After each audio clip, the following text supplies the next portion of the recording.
अथ मन्त्रपाठः। ॐ सहनाववतु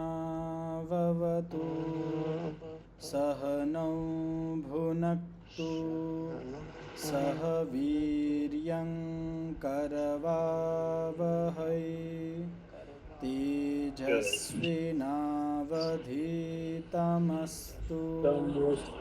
मा विद्विषावहै।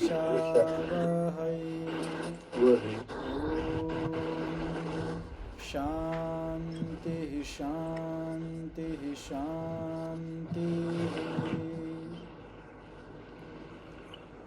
ગઈકાલના પાઠમાંથી કોઈને કંઈ પૂછવું હોય, કંઈ પ્રશ્ન હોય, કાંઈ જિજ્ઞાસા હોય તો પૂછી શકો છો. દ્વેષ કે બાબતમાં પૂછવું છે કે સારો દ્વેષ અને ખરાબ દ્વેષ એવા બે જાતના દ્વેષ હોય એવું કહેવાય છે. તો બંને વચ્ચે શું ફરક, કેવી રીતે આઈડેન્ટિફાઈ કરવા? જી અવિદ્યાયુક્ત દ્વેષ હોય એને છોડવાનો, ને જે વિદ્યાયુક્ત દ્વેષ છે એ સારો છે. જેમ કે આપણે ફોર એક્ઝામ્પલ હાજી બતાવું છું. ઉદાહરણ બતાવીએ. ઉદાહરણ કાલે પણ આપ્યું હતું, આજે આપું છું કે જેવી રીતે માની લ્યો કે જે શ્રેષ્ઠ કાર્યો છે, જેમ તપ કરવું, કે આપણે પ્રતિદિન સ્વાધ્યાય કરવું, આપણે કદાચ માની લો કે સવારે વહેલું ઉઠવું એ સારી આદત છે, પણ એને કરવાથી આપણને અરુચિ થાય છે, ઉઠવામાં કષ્ટ થાય છે, એના આપણે અપ્રીતિ ઉત્પન્ન થાય છે, આપણે ઉઠતા ન હોય. અને ઘણા બધા માણસો હોય, સાંભળેલું તો હોય કે સવારે થોડુંક વહેલું ઉઠવું જોઈએ, પણ એ કરી નથી શકતા, એ અપ્રીતિ કરે છે. પ્રીતિ હોય તો ઓટોમેટિક એ એમાં જોડાઈ જશે, પ્રતિદિન સવારે ઓટોમેટિક ઉઠવા માંડશે, પણ અપ્રીતિ થાય છે. તેવી જ રીતે સત્ય બોલવું સારું કાર્ય છે, હે ને? અને પણ એ બોલતા નથી, અપ્રીતિ છે, એમાં જોડાવ નથી, અપ્રીતિ છે, સત્ય બોલવાથી બચતા હોય. તો આ છે અવિદ્યાયુક્ત અપ્રીતિ, એટલે અવિદ્યાયુક્ત દ્વેષ છે. અને વિદ્યાયુક્ત દ્વેષ એટલે જે ખોટું કામ છે, ખોટા કાર્યો છે, ખોટા વિચારો છે, એનાથી દ્વેષ કરવો. જેમ માની લો આપણા મનમાં કોઈ ખરાબ વિચાર આવતા હોય, એને આપણે રોકતા હોય, એનાથી આપણે અપ્રીતિ કરતા હોય, તો એ સારો વિદ્યાયુક્ત દ્વેષ છે. ત્યાં અપ્રીતિ કરવી જ જોઈએ. બંને વસ્તુ સમજાણી પ્રહલાદભાઈ? જી. તેવી જ રીતે જેટલા પણ સારા કાર્યો છે એમાં પ્રીતિ રાખવાની, રાગ રાખવાનો.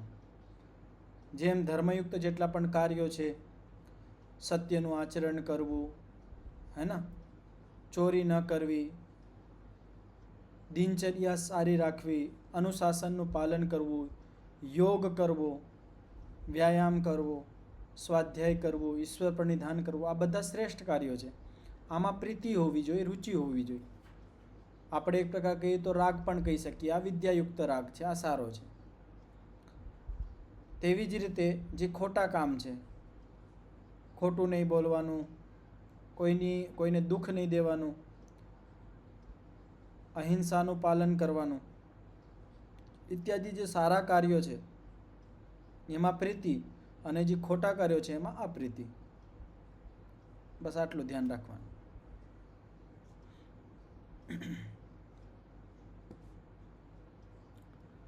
અત્યાર સુધી 4 ક્લેશ, અવિદ્યા, અસ્મિતા, રાગ અને દ્વેષ, આ 4 પ્રકારના જે ક્લેશ છે એનું વર્ણન આપણે આ યોગ દર્શનના સૂત્રની અંદર સમજવાનો પ્રયત્ન કર્યો.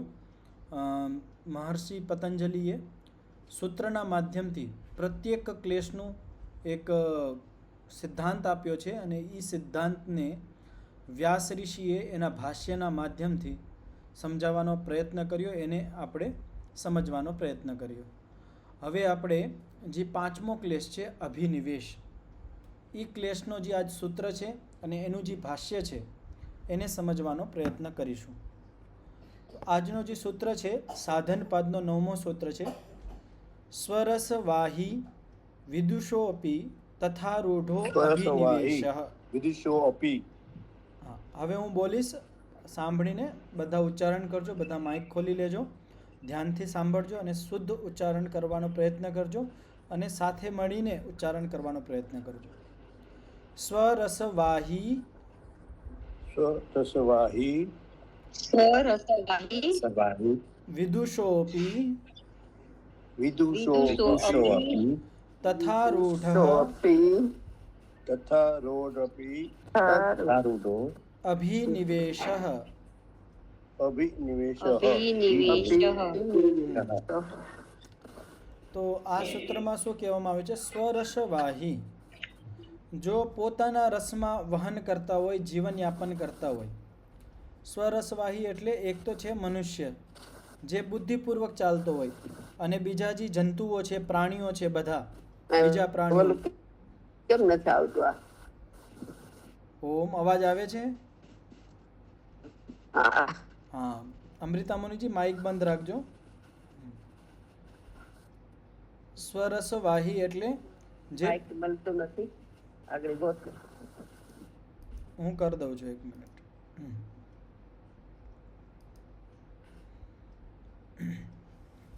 તો સ્વરસવાહી પોતાના રસમાં જે વહન કરતા હોય, એટલે પોતાનું જેટલું જ્ઞાન છે, સીમિત જ્ઞાન છે, એની અંદર જ જે જીવન જીતા હોય.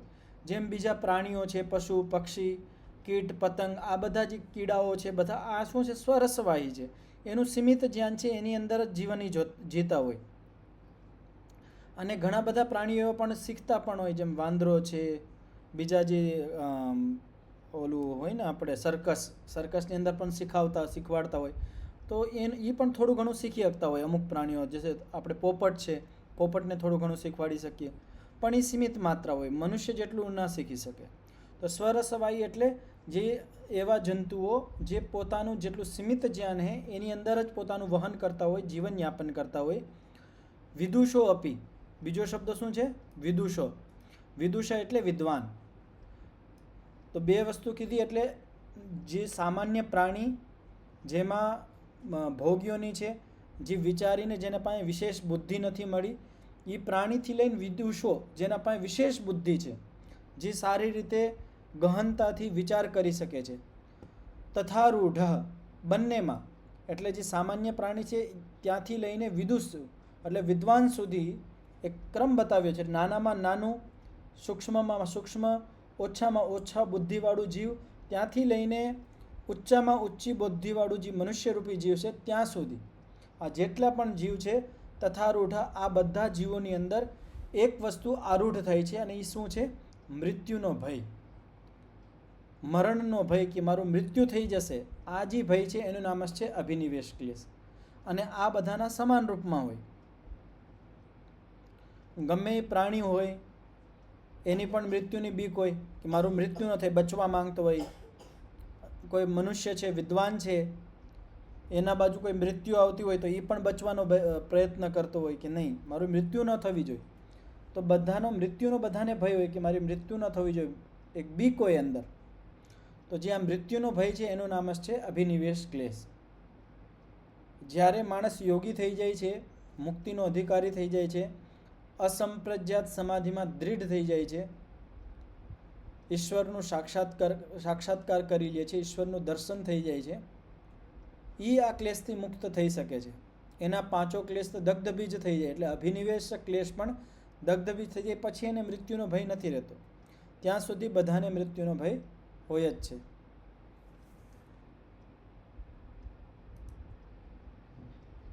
આનું આપણે વ્યાસભાષ્ય જોઈએ. સર્વસ્ય પ્રાણીન ઇયમ આત્માસીર નિત્ય ભવતી માન ભુવમ ભૂયાસમ ઇતિ. તો શું કહેવામાં આવે છે? સર્વસ્ય પ્રાણીન, આ સંસારની અંદર જેટલા પણ પ્રાણીઓ છે એ બધા પ્રાણીઓની અંદર ઇયમ આત્માર્ષી, એક આત્મિક ઈચ્છા હોય છે, એક પોતાની ઈચ્છા હોય છે. એ શું ઈચ્છા હોય છે? નિત્યા ભવતી માન ભુવમ ભૂયાસમ, હું આમણમાં જ રહું, મારી મૃત્યુ ન થાય, એવી ઈચ્છા હોય અંદર. કોઈ પણ એવું ન માનતો હોય કે હાલો હું મરી જાઉં. બધાને જીવવાની ઈચ્છા હોય. એ વાત જુદી છે કે જે માનવ છે, ઘણી બધી વખત મનોબળ જેનું પડી જતું હોય, એ જીવવાની ઈચ્છા પણ મૂકી દેતો હોય. એ અપવાદ રૂપમાં છે કે આટલા 8 અરબ મનુષ્યો છે, માણસો છે, એમાંથી 1% પણ ઓછા માણસો હોય જેને જીવવાની ઈચ્છા ન હોય. ઘણી બધી વખત આત્મઘાત કરી લેતા હોય, આત્મહત્યા કરી લેતા હોય.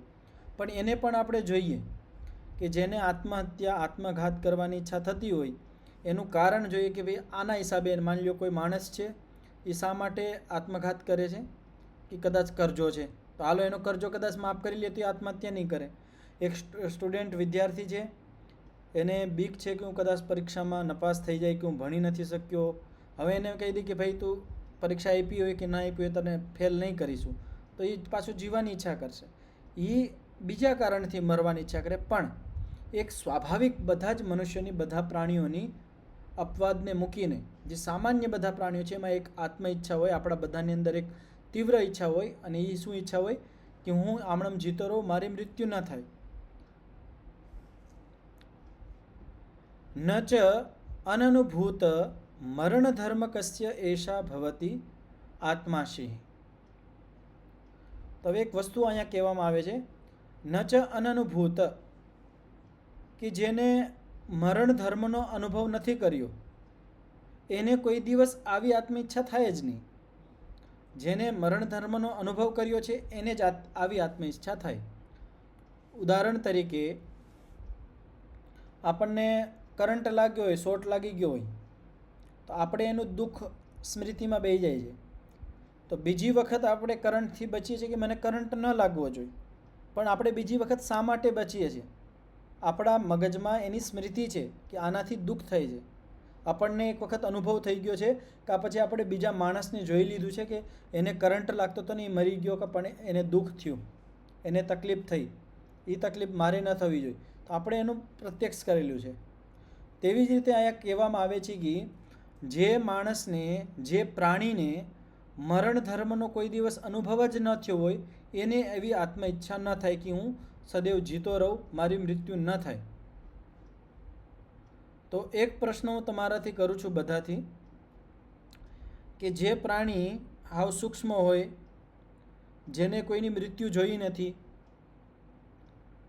તો આવા પ્રાણીઓને આપણે નાનું બાળક લઈ લઈએ કે જે બાળકને કોઈની મૃત્યુ નથી જોઈ પણ છતાં એની મૃત્યુની બીક હોય કે હું મરી ન જાઉં, એ બચતો હોય, કંઈક પડતું હોય એના ઉપર આમ કંઈક આવતું હોય તો એ બચતા હોય. બધા નાના બાળકથી બધા પ્રાણીઓ બચવાનો પ્રયત્ન કરતા હોય.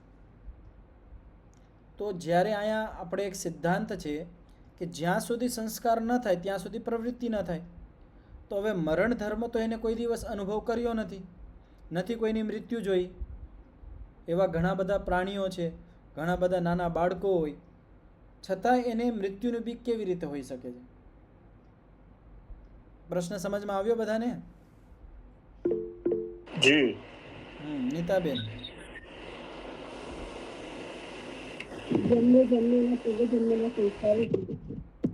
પાછું બોલો, અવાજ નથી આવ્યો તમારી, ધીમે ધીમે. પૂર્વજન્મોથી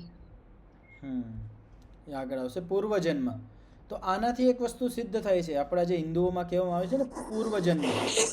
પૂર્વજન્મ જે આપણે ઘણા બધા મત સંપ્રદાયો જન્મને માનતા નથી કે પૂર્વજન્મ હોય છે, આ જ જન્મને માનતા હોય, પણ આ મોટામાં મોટું પ્રમાણ છે. તો આનાથી આપણને શું ખબર પડે છે? એતયા ચ પૂર્વજન્મ અનુભવ પ્રતીયતે. આનાથી આપણને ખ્યાલ આવે છે કે આપણો પૂર્વજન્મ પણ છે, કે જે પ્રાણીને કોઈ દિવસ મૃત્યુની ભાન જ નથી, આ જન્મ એને લઈ લીધો છે, કોઈની મૃત્યુ જોઈ નથી, પોતાને એનો કોઈ ખ્યાલ નથી, છતાં પણ એની મૃત્યુની બીક છે, તો ક્યાંથી આવે છે? એના પૂર્વજન્મમાં એને અનુભવ કરેલી છે. જેનું પૂર્વજન્મ થયું હતું ને ત્યાં જે એની મૃત્યુ થઈ હતી એના સંસ્કાર એના ચિત્તની અંદર છે. તો આનાથી આપણને શું ખબર પડે છે? કે આપણને જે એક આત્મ ઈચ્છા છે કે હું જીતો રહું, મારી મૃત્યુ ન થાય, આ જે વિચાર છે એનું કારણ છે આપણા પૂર્વજન્મના અનુભવ. સચ અયમ અભિનિવેશ ક્લેશ સ્વરસવાહી ક્રિમેરપી જાતમાત્રસ્ય પ્રત્યક્ષાનુમાન ગમૈર અસંભાવિતો મરણત્રાસ ઉચ્છેદ દૃષ્ટ્યાત્મક પૂર્વજન્મ અનુભૂતમ મરણ દુઃખમ અનુમાપયતિ. તો શું કહેવામાં આવે છે કે સચ અભિનિવેશ ક્લેશ, આ જે અભિનિવેશ ક્લેશ છે, અભિનિવેશ ક્લેશ એટલે મૃત્યુનો ભયરૂપી જે આ ક્લેશ છે, સ્વરસવાહી ક્રિમેરપી, જે નાના ક્રિમિ છે, નાના જંતુ છે, જે સ્વરસવાહી છે, પોતાના રસમાં જે જીવન વ્યતીત કરતા હોય, થોડુંક જે એને ધ્યાન મળ્યું છે, સ્વાભાવિક ધ્યાન છે, એમાં જ જે પોતાનું જીવન વહન કરતા હોય એવા જે ક્રિમિ છે, જાત માત્રસ્ય, જે ઉત્પન્ન થઈને મરી જાય છે, ઘણા બધા કીડાઓ, ઘણા બધા ક્રિમો એવા છે ઉત્પન્ન થાય ને થોડીક વારમાં એનું મૃત્યુ પણ થઈ જાય છે. તો આ જેટલા પણ સૂક્ષ્મ પ્રાણીઓ છે, જીવ છે, કીટ છે, એ બધાને પ્રત્યક્ષ, અનુમાન, આગમ, કાલ પણ મેં કીધું તો આજ પણ કહું છું, પ્રત્યક્ષ, અનુમાન અને આગમ આ 3 વસ્તુ એવી છે જેનાથી આપણે જ્ઞાન એકત્રિત કરીએ છીએ. તો પ્રત્યક્ષ, અનુમાન, આગમૈર અસંભાવિતો મરણ ત્રાસ. શું કહેવામાં આવે છે? અસંભાવિતો. તો હવે જે કૃમિ છે નથી એને પ્રત્યક્ષથી મરણનો ત્રાસનો અનુભવ થયો, એને પ્રત્યક્ષ પણ નથી કર્યું, અનુમાનથી પણ એને જ્ઞાન નથી થયું, અને આગમ અને કોઈ શાસ્ત્રથી પણ એને જ્ઞાન નથી થયું. અસંભાવિતો મરણ ત્રાસ, આ ત્રણેય પ્રકારે એને જ્ઞાન નથી થયું, છતાં પણ મરણનો ત્રાસ છે કે મારું મૃત્યુ થશે, મૃત્યુની બીક છે. એને જ્ઞાન નથી, કોઈથી અનુભવ નથી કર્યો કે મરણ આવી રીતનું હોય, મૃત્યુ આવી રીતનું હોય, છતાં પર મરણ ત્રાસ છે. ઉચ્છેદ દૃષ્ટ્યાત્મક પૂર્વજન્મભૂતમ મરણ દુઃખમ અનુમાપયતી. આનાથી શું ખબર પડે છે કે પૂર્વજન્મમાં અનુભવ કરેલો મરણ દુઃખનું અનુમાન થાય છે. કે આ જે નાના ક્રિમીઓ છે જે થોડીક વાર ઉત્પન્ન થાય થોડીક વાર પછી મરી જવાના છે, એની અંદર પણ મરણનો ત્રાસ હોય, મૃત્યુની બીક હોય. કેવી રીતે ખબર પડે એની અંદર મૃત્યુની બીક હોય? આપણે જોઈ શકીએ છીએ કે જે નાના કીડી હોય, ગમે એ વસ્તુ હોય, કંઈક વસ્તુ આપણે ફૂંક મારીએ તો કંઈક બચવાનો પ્રયત્ન કરતા હોય. બધાને મૃત્યુની બીક હોય કે મૃત્યુ ન થવી જોઈએ, પોતાની આત્મરક્ષા માટે એ પ્રયત્ન કરતા હોય. તો આનાથી ખબર પડે છે કે બધાને મૃત્યુનો ત્રાસ છે, મરણનો ત્રાસ છે. તો મરણ ત્રાસથી જે જીવોને પ્રત્યક્ષ, અનુમાન અને આગમથી પણ અસંભાવિત છે, જેને મૃત્યુરૂપી જ્ઞાન જ નથી, છતાં પણ એને મૃત્યુનું દુઃખ અનુભવ થાય છે કે મૃત્યુ ન થવી જોઈએ, એનાથી આપણને ખબર પડે છે કે આ પૂર્વ જન્મ અનુભૂતમ મરણ દુઃખમ અનુમાપયતી, કે આ પ્રાણીએ આના પૂર્વજન્મમાં દુઃખ ધર્મનો એટલે મરણ ધર્મનો અનુભવ કર્યો છે. યથા ચ અયમ અત્યંત મૂઢેષુ દૃશ્યતે ક્લેશઃ તથા વિદુષો અપી વિજ્ઞાત પૂર્વ અપરાંતસ્ય રૂઢઃ. તો શું કહેવામાં આવ્યું? યથા, જેવી રીતે અત્યંત મૂઢેષુ, અત્યંત મૂઢ વ્યક્તિ હોય, અત્યંત મૂઢ એટલે હાવ ઓછામાં ઓછી બુદ્ધિ હોય, મૂર્ખ માણસ હોય, જેને કઈ ખબર જ ન પડતી હોય. आपकी आवाज स्पष्ट नहीं आ रही है. બાકી લોકોને આવે છે, બીજા લોકોને કે બધાને એવી તકલીફ થાય છે? બધાને તકલીફ છે. કપાઈ જાય છે? हाँ, એક મિનિટ હું ચેક કરી લઉં.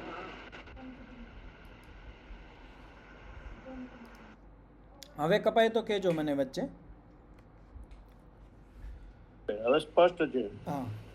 યથા ચ અયમ અત્યંત મૂઢેષુ દૃશ્યતે ક્લેશ, કે આ જે ક્લેશ છે, અભિનિવેશ જે ક્લેશ છે, મૃત્યુનો ભયરૂપી જે આ ક્લેશ છે, અત્યંત મૂઢેષુ, જે અત્યંત મૂર્ખ છે, જેની બુદ્ધિ જ ન ચાલતી હોય, સાવ મૂર્ખ માણસ હોય, એમાં પણ આ ક્લેશ હોય છે.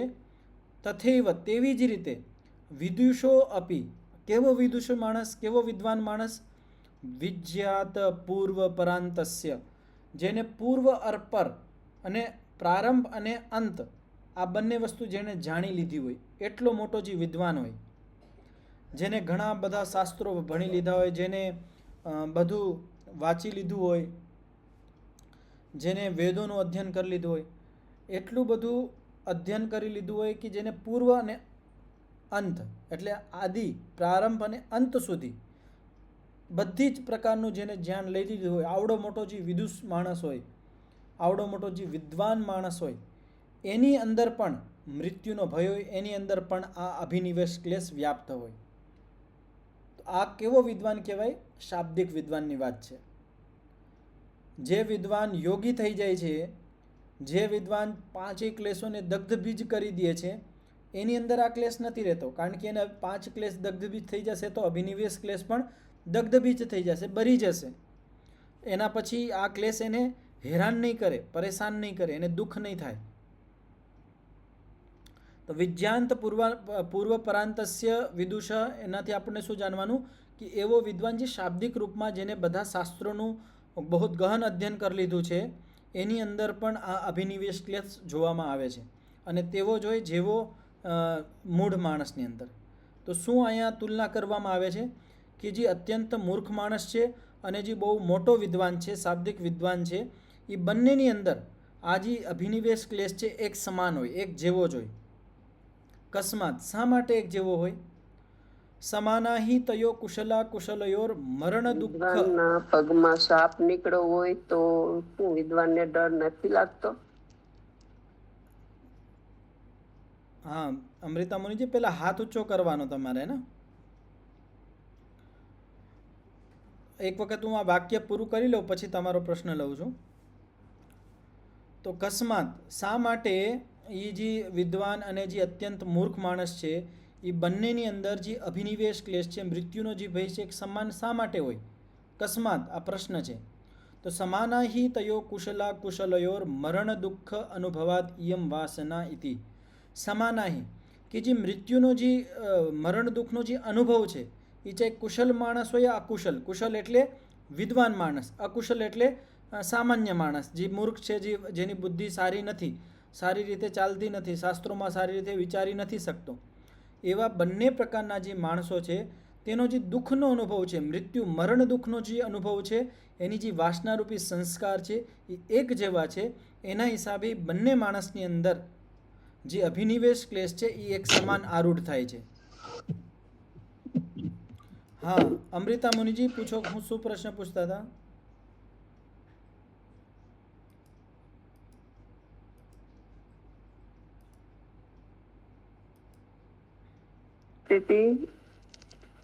કે વિદ્વાનના પગમાં સાપ નીકળ્યો હોય તો વિદ્વાનને બીક નથી લાગતી? લાગે છે ને. વિદ્વાન એટલે જે યોગી માણસ છે, જે આ તમારો પ્રશ્ન હું જેમ સમજી શકું છું કે તમે શાબ્દિક વિદ્વાન નથી લેતા, તમે જે એક યોગી માણસની વાત કરો છો કે જે યોગી માણસ છે જેના ક્લેશ દગ્ધબીજ થઈ ગયા છે, અભિનિવેશ ક્લેશ પણ જેનો અવાજ કપાય છે. હા, જે યોગી માણસ છે જેનો અભિનિવેશ ક્લેશ દગ્ધબીજ થઈ ગયો છે, શું એના પગમાં અગર સાપ આવી જાય તો એને બીક લાગે છે કે નથી લાગતી? તો આ તમારો પ્રશ્ન છે, તો હું આનો ઉત્તર રાખું છું કે જે યોગી માણસ છે જેનો અભિનિવેશ ક્લેશ દગ્ધબીજ થઈ ગયો છે એને મૃત્યુનો ભય નહીં હોય, પણ એ આત્મરક્ષા કરશે. આત્મરક્ષાનો મતલબ એ નથી કે એને મૃત્યુનો ભય હોય. એ જમવા પણ બેસશે, ભોજન પણ કરશે. કોઈ એમ કહી દે કે ભાઈ આને તો મૃત્યુનો ભય નથી તો જમવાનું મૂકી દો, તો આવું નથી. જીવવા માટે પ્રયત્ન કરશે, ભોજન કરશે, સાપ આવશે તો એનાથી આત્મરક્ષા કરશે, પણ મૃત્યુનો ભય નહીં આવે. એનું મતલબ એવું નહીં પોતે જઈને મૃત્યુ મરી જાય, પહાડ ઉપર જઈને ઠેકડો મારી જાય, એવો અર્થ નહીં લેવાનો. પોતાનું આત્મરક્ષણ કરવાનું એ એક અલગ વસ્તુ છે, પણ મૃત્યુનો ભય કોઈ દિવસ નહીં હોય કે હું આ ધર્મના માર્ગ ઉપર ચાલું છું, મારી મૃત્યુ થઈ જશે તો શું થઈ જશે, મારું આ બધી વસ્તુ સંસાર અહીંયા જ છૂટી જશે, મેં આવડી મોટી કમાઈ કરેલી છે, મારા પુત્ર સંતાનો છે. અવાજ કપાય છે આચાર્યજી. એક વખત હું હે ને નેટ ચેન્જ કરી લઉં છું, મોબાઈલ સાથે જોડી લઉં છું.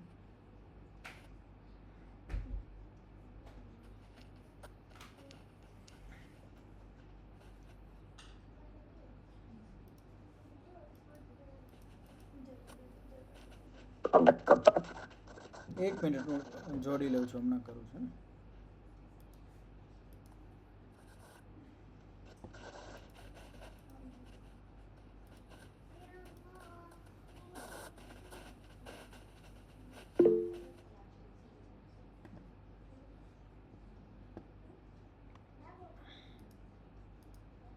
હા, મેં હમણાં નેટ ચેન્જ કર્યું છે, તો હવે કહેજો અવાજ પાછો કપાય તો.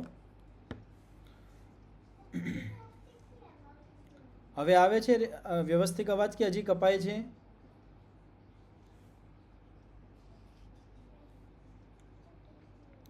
હા અમૃતા મુનિજી, અવાજ આવે છે?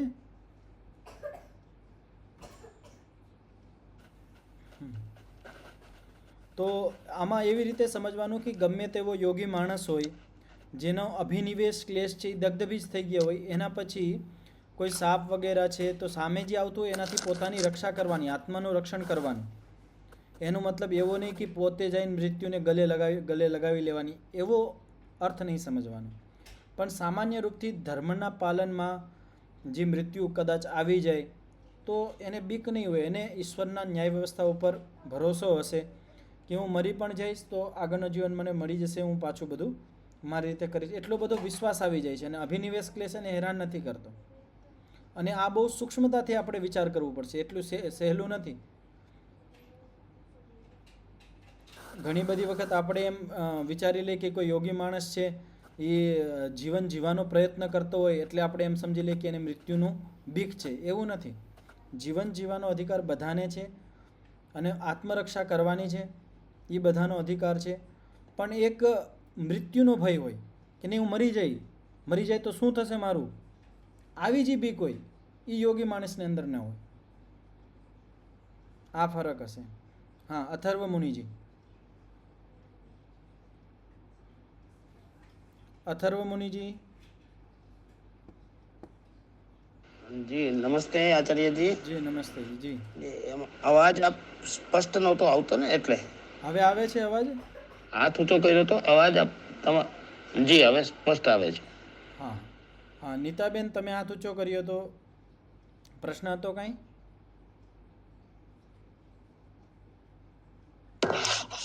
આચાર્ય એમ કેવું છે મારું કે જે યોગી માણસ હોય એની આજુબાજુ જે પશુ પક્ષી પ્રાણી પણ એમના પ્રેમમાં વશ થઈ જાય તો નુકસાન નથી પહોંચાડતા ને? નહીં એવું નથી. આગળ આવશે, આ વિષય આવશે આખો.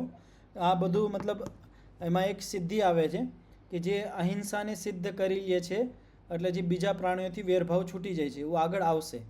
એનો મતલબ એવો નહીં સમજી લેવાનો કે જે યોગી માણસ છે, જે મુક્ત થઈ ગયો છે, જેને સમાધિ પ્રાપ્ત થઈ ગઈ છે, જે દ્વેષથી પૂર્ણપણે સંપૂર્ણપણે રિક્ત થઈ ગયો છે, એની આજુબાજુના પ્રાણી જે આવશે એની અંદર પણ દ્વેષભાવ આવી જશે, એવું શક્ય નથી.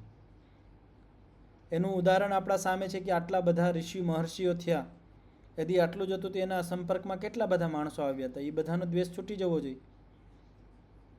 પણ એવું જોવા નથી મળતું. અને આપણા શાસ્ત્રની અંદર ઘણા બધા એવા શ્લોક પણ મળે છે જેની અંદર ઋષિઓના મૃત્યુ જંગલી પ્રાણીઓથી થયા છે.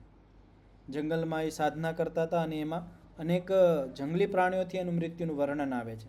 તો આવું કોઈ દિવસ નહીં સમજી લેવાનું કે હવે મારા અંદરથી અહિંસાની સિદ્ધિ થઈ ગઈ છે, મારા અંદરથી હિંસાનો ભાવ સંપૂર્ણપણે હટી ગયો છે, તો બીજો જે સામેવાળો માણસ છે એ મારા પ્રભાવમાં આવશે તો એની અંદર પણ હિંસા ઓછી થઈ જશે, આ પૂરી સમાપ્ત થઈ જશે. એવું શક્ય નથી. થઈ પણ શકે, નહીં પણ થઈ શકે, બંને વસ્તુ છે. ઘણી બધી વખત આપણે સામે કોઈ માણસ આવતો હોય, એ આપણાથી એટલો બધો પ્રભાવિત થઈ જાય તો એનું અંદરથી જે દ્વેષ હોય એ બધા છૂટી જાય. પણ આપણે આપણું ભારતનો ઇતિહાસ જોઈ લઈએ કે આટલા બધા જે બહારથી આક્રાંતાઓ આવ્યા તો એ સમય પણ આપણા દેશની અંદર ઘણા બધા સાધુ સંન્યાસીઓ, વિદ્વાન, ઉચ્ચ કોટીના યોગી માણસ હતા. મંદિરોમાં સારા પૂજારીઓ હતા, શાસ્ત્રોના ભણેલા. પણ આવા લોકોને પણ મારી નાખ્યા તો એને પ્રભાવમાં આવ્યા તો એનું પણ વેરભાવ છૂટી જવો જોઈએ, પણ નથી છૂટ્યો. તો આવું કોઈ દિવસ નહીં સમજી લેવાનું કે કોઈ માણસ યોગી માણસ છે એના અંદરથી દ્વેષ સમાપ્ત થઈ ગયો, હિંસાનો ભાવ સમાપ્ત થઈ ગયો, એ સંપૂર્ણપણે અહિંસક થઈ ગયા છે, તો એનું આજુબાજુના બધા જ પ્રાણીઓ અહિંસક થઈ જશે. થઈ પણ શકે, ન પણ થઈ શકે. સારા હોય, ધાર્મિક સારા વિચારોવાળા હોય તો એના જીવનથી પણ ઘણું બધું શીખી જાય. અને જેને કંઈ શીખવાની ઈચ્છા ન હોય એ હિંસક બન્યા રહે છે.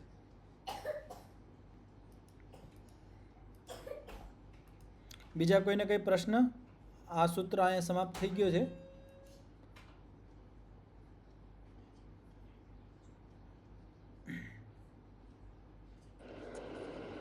ઓમ.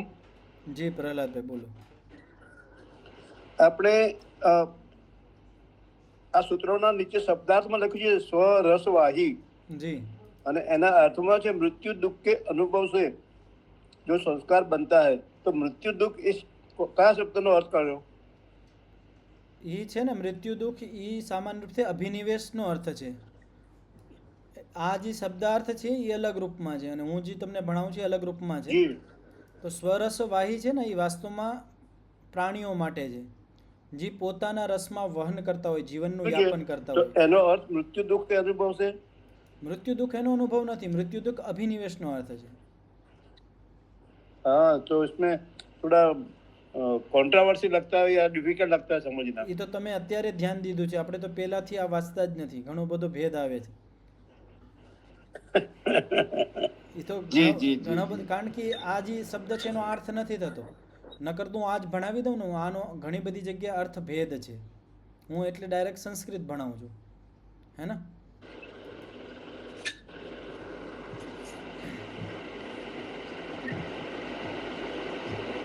ઠીક है, ઠીક है, ઠીક है, હવે ऑलराइट. આગળ 10મું સૂત્ર છે, તે પ્રતિપ્રસવ હેયાહ સૂક્ષ્માહ. હવે જે 5 પ્રકારના જે આપણે આ ક્લેશ અત્યારે વર્ણન જોયું, અવિદ્યા, અસ્મિતા, રાગ, દ્વેષ અને અભિનિવેશ, આ જે 5 પ્રકારના ક્લેશ છે એનું આપણે ચિત્રણ કરી લીધું, એને જોઈ લીધું, એનું સ્વરૂપ જાણી લીધું. હવે જે આ 5 પ્રકારના જે ક્લેશ છે એની ગતિ શું થાય છે, એ કેવી રીતે વિનાશને પ્રાપ્ત થાય છે, તો એના માટે આ 10મા નંબરનો સૂત્ર છે, તે પ્રતિપ્રસવ હેયાહ સૂક્ષ્માહ. તો ઉચ્ચારણ કરજો, માઇક ખોલી લેજો. તે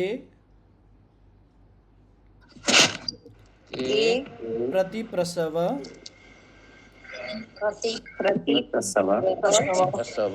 હેયાહ પ્રસવ हेयाः सूक्ष्मः સૂક્ષ્માહ. सूक्ष्मः सूक्ष्मः તો શું કહેવામાં આવે છે? તે સૂક્ષ્માહ ક્લેશાહ. એ જે 5 પ્રકારના જે ક્લેશ છે, જ્યારે એ સૂક્ષ્મ થઈ જાય છે, સૂક્ષ્મ એટલે નાના થઈ જાય છે, નાના એટલે બરી જાય છે, એમ સમજાય. એક તો સૂક્ષ્મ 2 વસ્તુ હોય. સૂક્ષ્મથી આપણો જે અર્થ આવે ને તો તનુ અર્થ આવે છે. પાછળ આવ્યું હતું ને 5 પ્રકારની સ્થિતિ આવી હતી, પ્રસુપ્ત તનુ, વિચ્છિન્ન ઉદાર અને દગ્ધ બીજ ભાવ.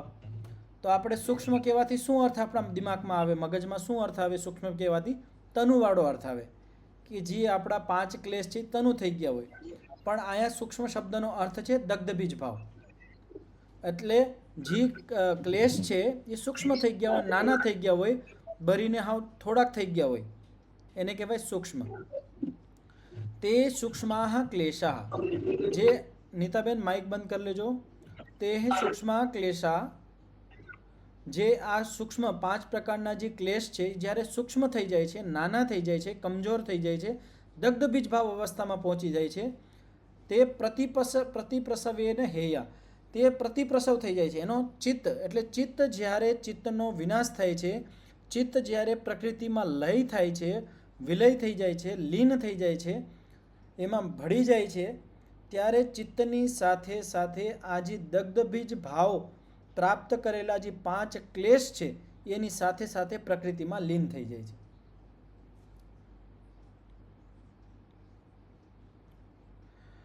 તે પંચ ક્લેશાહ દગ્ધ બીજ કલ્પા યોગિનશ્ ચરિતાધિકારે ચેતસી પ્રલીને સહ તેનૈવ અસ્તમ ગચ્છન્તિ.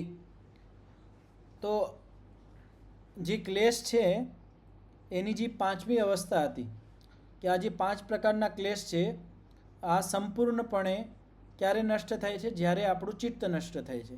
તો એના માટે શું કહેવામાં આવ્યું વ્યાસ ભાષ્યની અંદર? તે પંચ ક્લેશા. એ જે 5 પ્રકારના ક્લેશ છે. તો 5 પ્રકારના ક્લેશ કયા કયા છે? અત્યાર સુધી મેં ઘણી બધી વખત નામ લઈ લીધા છે. તો જેને ખબર હોય યા હું જેનું નામ લઉં એ માણસ મતલબ તમારામાંથી એ 5 ક્લેશનું નામ ઉચ્ચારણ કરશે.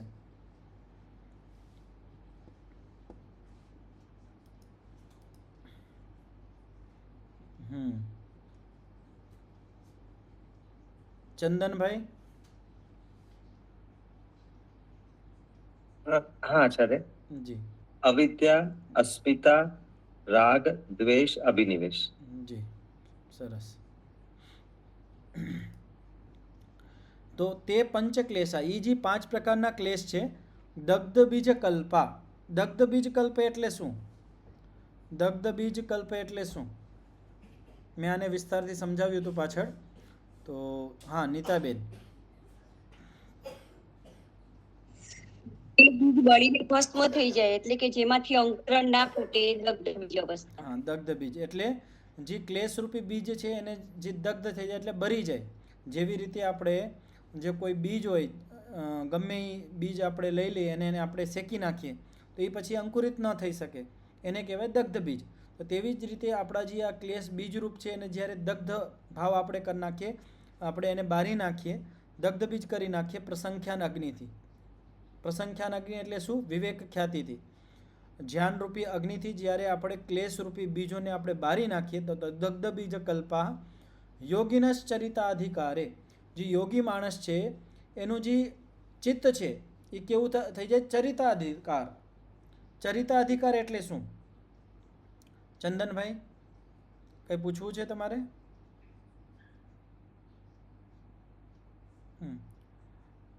ના સર, જવાબ આપવા માટે પહેલા હાથ રેઝ કર્યો હતો. તો ચરિતાધિકારે ચેતસી. તો ચરિતાધિકાર વાળું ચિત્ત કયું હોય? અથર્વ મુનિજી, ચરિતાધિકાર ચિત્ત કયું હોય? અમૃતા મુનિજી, નરેશભાઈ,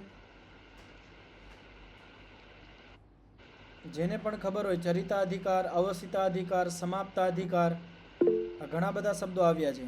હા, પ્રહલાદભાઈ.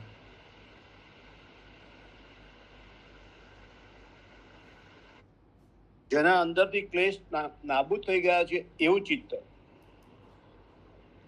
ચરિતાધિકાર એટલે જે ચિત્તનો અધિકાર સમાપ્ત થઈ ગયો હોય. અધિકાર ક્યારે સમાપ્ત થાય? જ્યારે આપણું ચિત્ત આપણને મોક્ષ સુધી પહોંચાડી દે. ચિત્તનું કાર્ય શું છે? ચિત્ત ભગવાને આપણને ચિત્ત શા માટે આપ્યું છે? તો ભોગ અને અપવર્ગની સિદ્ધિ માટે.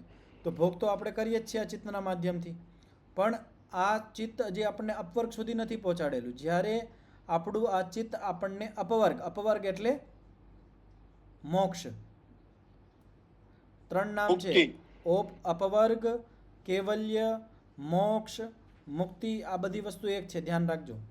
તો જ્યાં સુધી આ ચિત્ત આપણને મોક્ષ સુધી નહીં પહોંચાડે ત્યાં સુધી આ ચરિતાધિકાર નહીં બનશે. હજી અધિકાર એનો બનેલો છે, એનો અધિકાર સમાપ્ત નથી થયો.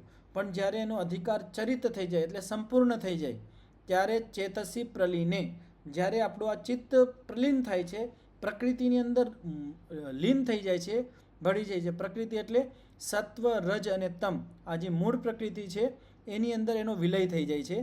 સહ તેનૈવ અસ્તમ ગચ્છન્તિ. તો આ ચિત્તની સાથે સાથે જે આ દગ્ધ બીજ રૂપી 5 ક્લેશ છે એની સાથે સાથે અસ્તમ ગચ્છતિ, અસ્ત થઈ જાય છે. પ્રકૃતિમાં આનો વિલય થઈ જાય છે. આ વસ્તુ સમજાણી બધાને? આ સૂત્રનો અર્થ બધાને સ્પષ્ટ થયો? આમાં કોઈને કંઈ પૂછવું હોય તો પૂછી શકો છો.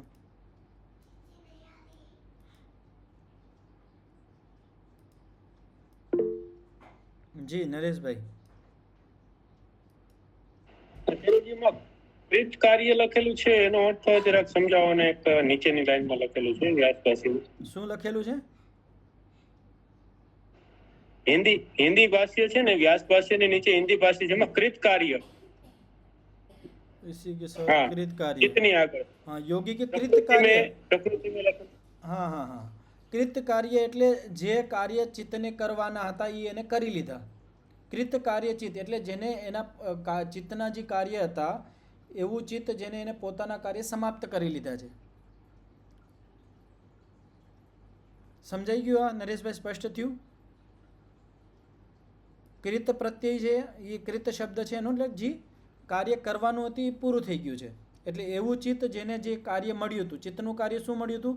ભોગ અને અપવર્ગની સિદ્ધિ કરવાની. આ જે આત્મા છે એને ભોગ અને અપવર્ગનું સિદ્ધ કરવાનું. એટલે ભોગ તો સિદ્ધ કરાવે જ છે, અપવર્ગ સુધી પહોંચાડવાનું આ ચિત્તનું કાર્ય હતું. અને એવું ચિત્ત જેનું કાર્ય પતી ગયું છે એને કહેવાય કૃત કાર્ય ચિત્ત.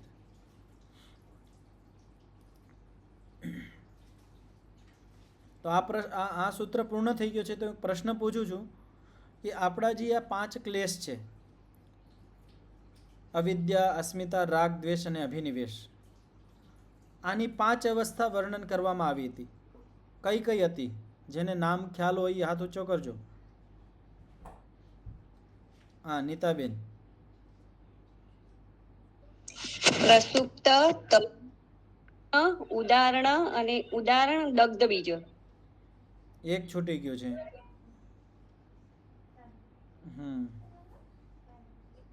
પ્રસુપ્ત, તનુ, વિચ્છિન્ન. પ્રસુપ્ત, તનુ, વિચ્છિન્ન, ઉદાહરણ નહીં, ઉદાર. અને દગ્ધ બીજ. હા, ઉદાર કહેવાનું, ઉદાહરણ નહીં, ઉદાર. પ્રસુપ્ત, તનુ, વિચ્છિન્ન, ઉદાર અને દગ્ધ બીજ ભાવ. આ જે 5 પ્રકારના ક્લેશ છે એની આ 5 પ્રકારની અવસ્થા હોય. તો એમાં સારી અવસ્થા કઈ છે? તનુ અવસ્થા સારી છે, અને તનુ પછી દગ્ધ બીજ અવસ્થા. તો આપણે પ્રયત્ન કરવાનો છે તનુ સુધી પહોંચવાનો. પહેલે એને કમજોર કરવાના છે. કમજોર માટે તપ, સ્વાધ્યાય અને ઈશ્વર પ્રણિધાન, જે પ્રારંભમાં કહેવામાં આવ્યું હતું, એનું પાલન કરવાનું. તપ કરવાનું જીવનમાં, તપ સ્વાધ્યાય કરવાનું અને ઈશ્વર પ્રણિધાન. એનાથી જે આપણા ક્લેશ છે એ તનુ થાય છે, સૂક્ષ્મ થાય છે, કમજોર થઈ જાય છે. અને જ્યારે આ કમજોર પડી જાય છે તો આપણી અંદરની જે જ્ઞાનની અગ્નિ છે, પ્રસંખ્યાન અગ્નિ છે, એનાથી આ જે ક્લેશ છે એને બારી નાખવાના, દગ્ધ કરી નાખવાના.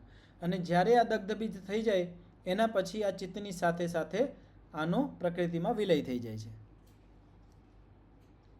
હવે અવતરણિકા છે, 11મા સૂત્રની અવતરણિકા છે. સ્થિતાનામ તુ બીજ ભાવોપગતાનામ. હવે આ સૂત્ર થોડોક વિશેષ છે કે ભાઈ તમે અત્યાર સુધી 5 જે ક્લેશ છે એનું વર્ણન કરી દીધું, એનું સ્વરૂપ આપણે સમજી લીધું છે.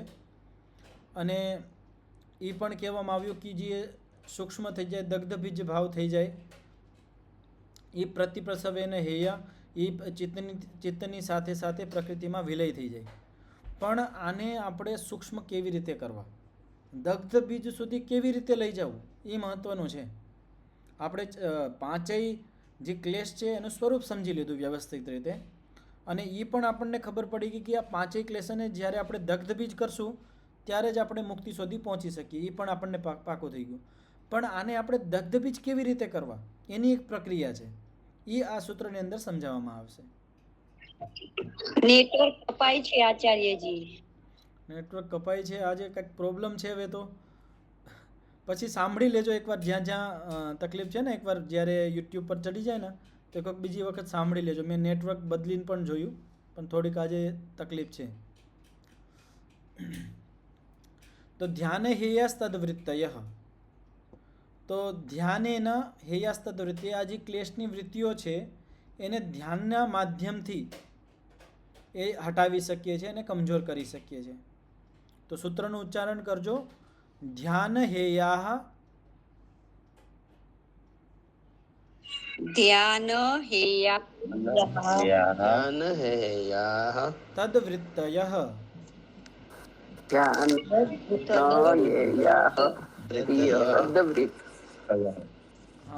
અમૃતા મનુજી પાછળ રહી જાવ છો દરખેલે, સાથે સાથે બોલવાનું.